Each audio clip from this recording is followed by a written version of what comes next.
तो इस वीडियो के अंदर डिस्कस करने वाले आबू धाबी कमर्शियल बैंक के अंदर आप अपना सेविंग एंड कॉल अकाउंट किस तरीके से ओपन कर सकते हैं। यहाँ पे मैं आपको कंप्लीट ओवरव्यू बताने वाला हूँ। यदि आप इस अकाउंट को ओपन करते हैं तो यहाँ पे आपको मिनिमम बैलेंस है वो आपको कितना रखना होगा, यहाँ पे आपको क्या क्या बैंकिंग सर्विस देखने को मिल जाएगी। गाइज यहाँ पे आपको एडीसीबी बैंक के द्वारा आपको सेविंग अकाउंट और कॉल अकाउंट दोनों की सुविधा एक ही अकाउंट के अंदर दी जाती है। यदि आप इस अकाउंट को ओपन करते हैं, मिनिमम सैलरी यहाँ पे आपकी कितनी होनी चाहिए और यहाँ पे क्या क्या फीस एंड चार्ज लगने वाला है, 2024 के अंदर इस अकाउंट को ओपनिंग करना कैसा रहेगा, कंप्लीट स्टेप बाय स्टेप पूरी जानकारी बताऊंगा। गाइज आपको इस वीडियो को कंप्लीट वॉच करना है। यदि आप पहली बार इस चैनल पर विजिट करें तो मेक श्योर चैनल को सब्सक्राइब अवश्य कर दीजिए। कुछ भी पूछना चाहते हैं इस अकाउंट के रिलेटेड तो नीचे कमेंट कर दीजिएगा, 2 घंटे के अंदर आपको रिप्लाई मिल जाएगा। इस अकाउंट को ओपन करने से पहले आपको पता होना चाहिए कि यहाँ पे क्या क्या डॉक्यूमेंट्स की रिक्वायरमेंट होने वाली है। अगर आप यूएई के अंदर रहते हैं तो ऐसे में आपके पास में ओरिजिनल पासपोर्ट का होना जरूरी है, साथ ही साथ 30 दिन पुराना आपके पास में वैलिड वीज़ा का होना भी जरूरी है। आपके पास में ओरिजिनल आपके पास में एमिरेटिस आईडी होनी चाहिए। सैलरी सर्टिफिकेट की यहाँ पे आपको जरूरत पड़ने वाली है। दोस्तों अगर आप यूएई के नागरिक नहीं हैं, आप दूसरे देश से आकर के यहाँ पे काम कर रहे हैं, जैसे कि भारत हो गया, पाकिस्तान हो गया, बांग्लादेश हो गया, श्रीलंका हो गया, नेपाल हो गया, यदि ये आपकी होम टाउन है और आप यूएई के अंदर अभी करंट में काम कर रहे हैं तो ऐसे में आपको इन डॉक्यूमेंट की रिक्वायरमेंट होने वाली है। सबसे पहले यहाँ पे आपको ओरिजिनल पासपोर्ट की आवश्यकता पड़ेगी। आपको यहाँ पे जो भी आपका पासपोर्ट होता है उसकी ज़रूरत तो पड़ने वाली है, साथ ही साथ आपको विजिट वीज़ा की ज़रूरत पड़ने वाली है, आपको एंट्री स्टैम्प पेज की ज़रूरत पड़ने वाली है, ई गेट कार्ड की ज़रूरत यहाँ पे पड़ने वाली है, 3 महीने के आपको स्टैम्प्ड बैंक स्टेटमेंट की आवश्यकता पड़ने वाली है। यहाँ पे आपको लेटर ऑफ इंट्रोडक्शन की भी जरूरत पड़ने वाली है, यानी कि एडीसीबी कस्टमर कोई भी मौजूद है तो ऐसे में उसके बिहाफ पे आप यहाँ पे अपना अकाउंट ओपन कर सकते हैं। इसके लिए यहाँ पे बताइए कि जो भी आपका कलीग हो गया वो यहाँ पे आपका अकाउंट ओपन करवाने के लिए अपनी डिटेल दे सकता है, जिसके लिए 1 साल का वहाँ पे उसका अकाउंट मौजूद होना चाहिए इस बैंक के अंदर। एडीसीबी सेविंग अकाउंट में आपको क्या क्या सर्विस देखने को मिल जाएगी। यदि आप इस अकाउंट की ओर जाते हैं तो यहाँ पे जो ब्याज मिलता है आपको 0.10% पर एनम के हिसाब से यहाँ पे आपको ब्याज देखने को मिल जाएगा। यहाँ पे आपको दिरहम और यूएसडी सेविंग अकाउंट की सुविधा देखने को मिल जाएगी। यहाँ पे जो आपको प्रॉफिट मिलता है आपको हर महीने मिल सकता है या फिर आपको हाफ अर्ली यानी कि 6 महीने में आपको यहाँ पे प्रॉफिट मिल सकता है। इसके लिए आपको इस अकाउंट में जो मिनिमम बैलेंस है यहाँ पे क्राइटेरिया उसको फुलफिल करना होगा। यहाँ पे डेबिट कार्ड की सुविधा भी देखने को मिल जाएगी। अगर आपने यहाँ पे दिरहम के अंदर अपना सेविंग अकाउंट ओपन किया है तो ऐसे में ही आपको डेबिट कार्ड की सुविधा देखने को मिलेगी। फ्री ई स्टेटमेंट की यहाँ पे आपको सुविधा देखने को मिल जाएगी, जिसमें कि आप अपने ईमेल आईडी पर अपना स्टेटमेंट प्राप्त कर सकते हैं। टच पॉइंट की सुविधा भी यहाँ पे देखने को मिल जाएगी। अगर आप यहाँ पे 25,000 दिरहम यहाँ पे अकाउंट में एवरेज मंथली बैलेंस मेंटेन करके रखते हैं 25,000 दिरहम तक, तो ऐसे में आपको टच पॉइंट की सुविधा देखने को मिल जाएगी। इन टच पॉइंट की सहायता से आप स्कूल फीस पेमेंट कर सकते हैं, रिचार्ज कर सकते हैं, गवर्नमेंट स्कीम्स की पेमेंट कर सकते हैं, यूटिलिटी बिल पेमेंट कर सकते हैं, ज़कात और डोनेशन कर सकते हैं, और भी कई तरह कामों के लिए इन टच पॉइंट का इस्तेमाल किया जा सकता है। बैंक के जो कॉल अकाउंट में जो आपको सर्विस मिलेगी उसके बारे में मैं आपको बता देता हूँ। गाइस यदि आप इस अकाउंट की ओर जाते हैं तो यहाँ पे जो इंटरेस्ट मिलेगा यहाँ पे बताए गए साफ साफ की डेली बैलेंस के तौर पर आपको यहाँ पे इंटरेस्ट रेट मिल सकता है, या फिर आपको पेड मंथली यानी कि हर महीने भी आपको यहाँ पे ब्याज मिल सकता है।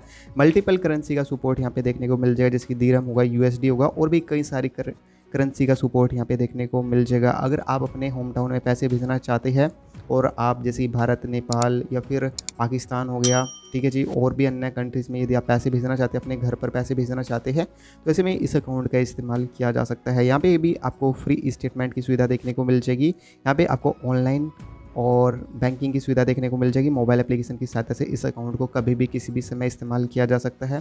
अगर आप किसी भी अन्य देश में रहते हैं तो ऐसे में इसकी एप्लीकेशन है तो उसकी सहायता से इस अकाउंट को मैनेज कर सकते हैं। यहाँ पे आपको इंटरनेट बैंकिंग का सपोर्ट भी देखने को मिल जाएगा, जिसकी सहायता से आप कई सारे काम यहाँ पे कर पाएंगे। एडीसीबी सेविंग अकाउंट और कॉल अकाउंट में आपको कौन सा अकाउंट आपको ओपन करना चाहिए। यदि एलिजिबिलिटी की बात की जाए तो आप यूएई के अंदर रहते हैं तब भी आप यहाँ पे अपना अकाउंट ओपन कर सकते हैं। यदि आप यूएई के अंदर नहीं रहते हैं तब भी आप यहाँ पे इस अकाउंट को ओपन कर सकते हैं। देखो गाइस यहाँ पे आपको कंफ्यूज नहीं होना है कि एडीसीबी सेविंग अकाउंट और कॉल अकाउंट दोनों एक ही अकाउंट होने वाले। दोनों अकाउंट में आपको जो एक अकाउंट होगा ADCB saving and call account, दोनों में आपको सेम फैसिलिटी देखने को मिल जाएगी, ठीक है जी। और यहाँ पे आपको जो करेंसी का सपोर्ट है, अगर आप सेविंग अकाउंट की ओर जाते हैं यहाँ पे तो दिरहम और यूएसडी की सुविधा देखने को मिल जाएगी। वहीं कॉल अकाउंट में आपको दिरहम और यूएसडी और अदर कई सारी आपको मेजर करेंसी का सपोर्ट यहाँ पे देखने को मिल जाएगा। सेविंग अकाउंट में 0.10% तक का आपको यहाँ पे जो प्रॉफिट होने वाला है वो देखने को मिल जाएगा। और यहाँ पे आपको जो डेली बैलेंस अगर आप यहाँ पे मेंटेन वगैरह रखते हैं तो ऐसे में ही आपको हर महीने आपको यहाँ पे प्रॉफिट देखने को मिलेगा। यहाँ पे इंटरेस्ट कैलकुलेशन की यदि बात की जाए तो यहाँ पे मिनिमम बैलेंस अगर आप रखेंगे तो आपको हर महीने या फिर 6 महीने में एक बार आपको यहाँ पे इंटरेस्ट रेट देखने को मिल जाएगा। इसी तरीके से आपको यहाँ पे calculate on daily balance paid monthly, हर महीने आपको यहाँ पे जो आपका प्रॉफिट बनेगा वो आपको बैंक खाते में यहाँ पे ट्रांसफ़र हो जाएगा। मिनिमम बैलेंस की यदि बात की जाए तो यहाँ पे आपको किसी भी तरह का यहाँ पे मिनिमम बैलेंस नहीं बताया गया है। साथ ही साथ यहाँ पे no interest if balance drop below 15 dirham USD और 5 equivalent for the non dirham accounts. तो अगर आप यहाँ पे बैलेंस वगैरह मेंटेन नहीं कर पाएंगे तो ऐसे में कॉल अकाउंट में आपको कुछ चार्ज वगैरह देना पड़ सकता है। यहाँ पे दोनों में आपको फ्री स्टेटमेंट की सुविधा देखने को मिल जाएगी। डेबिट कार्ड की सुविधा आपको यहाँ पे सेविंग अकाउंट के अंदर देखने को मिलेगी, और जो आप कॉल अकाउंट ओपन करेंगे तो ऐसे में आपको डेबिट कार्ड की सुविधा नहीं देखने को मिलेगी। आप चाहे एडीसीबी बैंक के अंदर अपना अकाउंट ओपन कर रहे हैं या फिर दुबई इस्लामिक बैंक के अंदर अपना अकाउंट ओपन कर रही है, फिर एमरेटिस एनबीडी बैंक के अंदर अपना अकाउंट ओपन कर रहे हैं, मसरक बैंक के अंदर अगर आप अपना अकाउंट ओपन कर रहे हैं तो ऐसे में आपको फीस एंड चार्जेस के बारे में जानना बेहद ज़रूरी है। ये सबसे मेन पॉइंट आता है। यूट्यूब पर कोई भी इसके बारे में बात नहीं करता है। हमने यहाँ पे जो भी जानकारी अभी आपके साथ डिस्कस की है, काफ़ी डिटेल में आपको जानकारी दी है। तो आपको क्या करना है, अभी के अभी इस चैनल को सब्सक्राइब कर देना है। कुछ भी पूछना चाहते तो नीचे कमेंट कर दीजिएगा। तो यहाँ पे अकाउंट को ओपनिंग करने के लिए जो बैलेंस की ज़रूरत पड़ने वाली है, तो यहाँ पे जीरो बैलेंस की सुविधा देखने को मिल जाएगी, यानी कि 0 दिरहम की सुविधा मिलेगी। अकाउंट को ओपनिंग करने के लिए आपसे किसी भी तरह का चार्ज नहीं लिया जाता। ध्यान रखना है कि अकाउंट को ओपनिंग करने के लिए किसी तरह का चार्ज नहीं लिया जाता, लेकिन अगर आप अकाउंट में बैलेंस मेंटेन नहीं कर पाते तो ऐसे में आपको 26.15 दिरहम के हिसाब से आपको यहाँ पे चार्ज देना पड़ सकता है। इस स्टेटमेंट की जो आपको सुविधा दी जाती है उसके लिए भी आपको किसी भी तरह का चार्ज नहीं देना होता। चेकबुक की अगर बात की जाए तो यहाँ पे जो फर्स्ट चेकबुक होगी वो आपको फ्री देखने को मिलेगी, जिसमें कि आपको 10 पेजेस की चेकबुक देखने को मिल जाएगी। मंथली मेंटेनेंस फीस जो कि मैंने अभी बताया था कि आपको जो भी आपकी रिक्वायरमेंट है उसके हिसाब से डिपेंड करेगा। अगर आप यहाँ पे बैलेंस को मेंटेन नहीं कर पाएंगे तो ऐसे में आपको यहाँ पे चार्ज देना पड़ सकता है। एडिशनली चेकबुक फीस की यदि बात की जाए तो यहाँ पे भी अगर आप एडिशनली चेकबुक लेंगे तो ऐसे में आपको कुछ चार्ज देना पड़ सकता है। चेक रिटर्न फीस भी यहाँ पे आपको देनी पड़ सकती है। एडिशनल स्टेटमेंट फीस भी आपको यहाँ पे देनी पड़ सकती है। डेबिट कार्ड यूजेस फी नॉन एडीसीबी एटीएम, यानी कि अगर आप नॉन एडीसीबी एटीएम का इस्तेमाल करते हैं तो ऐसे में आपको 26.15 दिरहम के हिसाब से यहाँ पे आपको चार्ज देना पड़ सकता है, जो कि आपके ट्रांजैक्शन के हिसाब से डिपेंड करेगा। ATM cash withdrawal non ADCB UAE ATM, तो यहाँ पे जो चार्ज लगेगा तो 6 ट्रांजैक्शन तो यहाँ पे फ्री देखने को मिल जाएगी हर महीने, और 6 ट्रांजैक्शन से अधिक की पेमेंट अगर आप करेंगे तो 2.10 दिरहम पर ट्रांजैक्शन के हिसाब से यहाँ पे चार्ज लगेगा।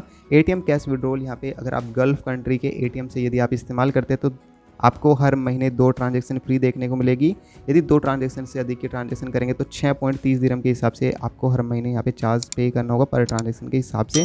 ATM cash withdrawal international ATMs, अगर आप इंटरनेशनल कहीं पे भी इसके डेबिट कार्ड की सहायता से अगर आप कैश विड्रॉल करते हैं तो 21 दिरहम पर ट्रांजैक्शन के हिसाब से यहाँ पे आपको चार्ज लगने वाला है। फॉरेन ट्रांजैक्शन फीस 2% के हिसाब से देखने को मिलेगी, जो कि आपके जितने ट्रांजैक्शन अमाउंट होगा उस पर डिपेंड करेगा। करेंसी कन्वर्जन मार्जिन आपको 1.05% तक देखने को मिल जाएगा। अब दोस्तों बात कर लेते हैं इस अकाउंट को ओपनिंग करने का क्या प्रोसेस होने वाला है। इसकी ऑफिशियल वेबसाइट से आपको यहाँ पे ADCB saving and call account करके एक सेक्शन देखने को मिलेगा। नीचे की तरफ आपको रिक्वेस्ट कॉल बैक करके एक सेक्शन देखने को मिलेगा। इस वाले सेक्शन पर आपको क्लिक कर देना है। जैसे आप इस पर क्लिक करेंगे सबसे पहले आपसे पूछा जाएगा कि are you existing ADCB customer. यदि आप है तो आप येस वाले सेक्शन को क्लिक करेंगे। यदि आप नया अकाउंट ओपन कर रहे हैं तो ऐसे में आपको नो वाले सेक्शन को क्लिक कर देना है। अब यहाँ पे सैल्यूटेशन से आपको मिस्टर, मिस या फिर मिसिस से कोई भी एक ऑप्शन को चूज़ कर लेंगे। तो अभी हम यहाँ पे मिस्टर को चूज़ कर लेते हैं। इसके बाद आपको अपना फुल नेम यहाँ पे एंटर कर लेना है। जो भी आपका नाम है वो आप यहाँ पे एंटर करेंगे। ठीक है जी, चलिए अभी हम अपना नाम यहाँ पे एंटर कर लेते हैं। जस्ट आपको भी इसी तरीके से अपना नाम एंटर कर लेंगे, जो कि आपकी वैलिड एमरेटिस आईडी पर होगा वो नाम यहाँ पे एंटर कर लेंगे।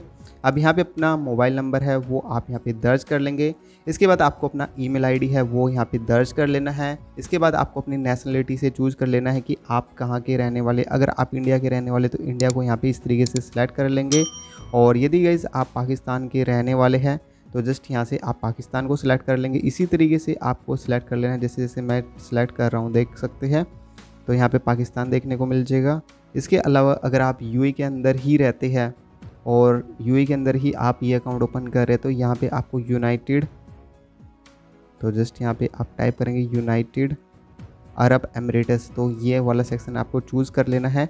नीचे की तरफ आपको नेक्स्ट करके एक सेक्शन देखने को मिलेगा, तो जस्ट आपको नेक्स्ट वाले सेक्शन पर क्लिक कर देना है। जैसे ही आप सबमिट वाले सेक्शन पर क्लिक करेंगे, अब आपको अपना डेट ऑफ बर्थ यहाँ पे सिलेक्ट कर लेना होगा कैलेंडर से। यहाँ पे सबसे पहले आपको अपना मंथ सेलेक्ट करेंगे, ईयर सेलेक्ट करेंगे, अपनी डेट है वो आपको यहाँ पे चूज़ कर लेना है।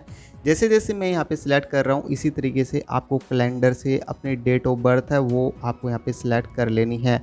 जैसे आप अपनी डेट ऑफ बर्थ सेलेक्ट करेंगे, अब आपसे पूछा जा रहा है कि आप कौन से एमिरेट्स में अभी करंट में रहते हैं, तो आपको यहाँ से सिलेक्ट कर लेना है। यहाँ पे आपको अबू धाबी देखने को मिल जाएगा, दुबई, फारजा, अजमन, रस अल खैमरा, शारजा, अमन, कुवैत, तो सभी डिटेल यहाँ पे देखने को मिल जाएगी। जिस भी एमिरेट्स में रहते हैं वो आप सेलेक्ट कर लेंगे। इसके बाद आपको एम्प्लॉयमेंट टाइप से सैलरीड पर्सन है, सेल्फ एम्प्लॉयड व्यक्ति है, हाउसवाइफ है, स्टूडेंट है या फिर पेंसर है, तो वो आप अपने हिसाब से चूज़ कर लेंगे। इसके बाद जैसे ये डिटेल एंटर कर लेंगे, इसके बाद आपको सबमिट वाले सेक्शन पर क्लिक कर देना है। जैसे ही गाइस आप सबमिट वाले सेक्शन पर क्लिक करेंगे, अब यहाँ पे कुछ प्रोसेसिंग होना स्टार्ट हो जाती है और यहाँ पे आपको थैंक यू का मैसेज देखने को मिल जाएगा। यहाँ पे बताया जाएगा कि आपकी एलिजिबिलिटी को ये बैंक चेक करेगा। यदि आपकी इसकी एलिजिबिलिटी क्राइटेरिया को फुलफ़िल करते होंगे तो 24 घंटे के अंदर आपसे कांटेक्ट किया जाएगा और आपको इस अकाउंट को ओपनिंग करने के प्रोसेस के बारे में डिटेल में आपको बताया जाएगा। इसके बाद क्या होता है गाइस, आपका जो एमिरेट्स आईडी है उसको यहाँ पे बैंक वाले वेरीफाई करते हैं और जैसे ही आपका अकाउंट यहाँ पे ओपन हो जाता है, इसके बाद आप इसकी मोबाइल एप्लीकेशन की सहायता से इस अकाउंट का इस्तेमाल करना शुरू कर सकते हैं। अकाउंट ओपन करने के 6 से 7 दिन बाद जो भी आपका एड्रेस होगा वहाँ पे वेलकम किट बैंक के द्वारा भेज दी जाती है, जहाँ पे आपको चेकबुक और डेबिट कार्ड और पासबुक की सुविधा देखने को मिल जाएगी। दोस्तों अब बात कर लेते हैं 2024 के अंदर इस अकाउंट को ओपन करना कैसा रहेगा। अगर आप एक ऐसा अकाउंट ओपन करना चाहते हैं जहां पे आपको सेविंग अकाउंट और कॉल अकाउंट दोनों की सुविधा देखने को मिल जाए, तो ऐसे में ये अकाउंट आपके लिए काफ़ी बेस्ट होने वाला है, क्योंकि यहाँ पे आपको काफ़ी बढ़िया सुविधाएं देखने को मिल जाएगी। जैसे कि यहाँ पे आपको फ्री में आपको ईमेल स्टेटमेंट की सुविधा देखने को मिल जाएगी, चेकबुक की सुविधा भी देखने को मिल जाएगी, आपको इंटरनेट बैंकिंग, मोबाइल बैंकिंग का सपोर्ट भी देखने को मिल जाएगा, जिसकी सहायता से इस अकाउंट का इस्तेमाल किया जा सकता है। अगर आपकी जो मंथली सैलरी 5,000 दिरहम है या फिर 3,000 दिरहम है, तो ऐसे में इस अकाउंट को ओपन कर सकते हैं। गाइस आपको इस अकाउंट को ओपन करते समय इस बात का ध्यान रखना है कि आपको हर महीने इस अकाउंट में जो मिनिमम बैलेंस है उसको मेंटेन करके रखना होगा। यदि आप मिनिमम बैलेंस को मेंटेन नहीं करेंगे तो ऐसे में आपको 26 दिरहम के हिसाब से आपको यहाँ पे चार्ज लग सकता है। तो गाइज़ आपको ये अकाउंट ओपन करना है या नहीं करना है वो आपके ऊपर डिपेंड करेगा। तो गाइज़ कैसी लगी ये वीडियो आपको नीचे कमेंट में ज़रूर बताइए। अगर आप किसी अन्य बैंक अकाउंट के ऊपर वीडियो चाहते हैं तो तब भी आप नीचे कमेंट कर सकते हैं। हम नेक्स्ट वीडियो हम उसी टॉपिक पर बना देंगे। तो दोस्तों मिलते हैं एक नेक्स्ट वीडियो में, तब तक के लिए अपना ध्यान रखिए।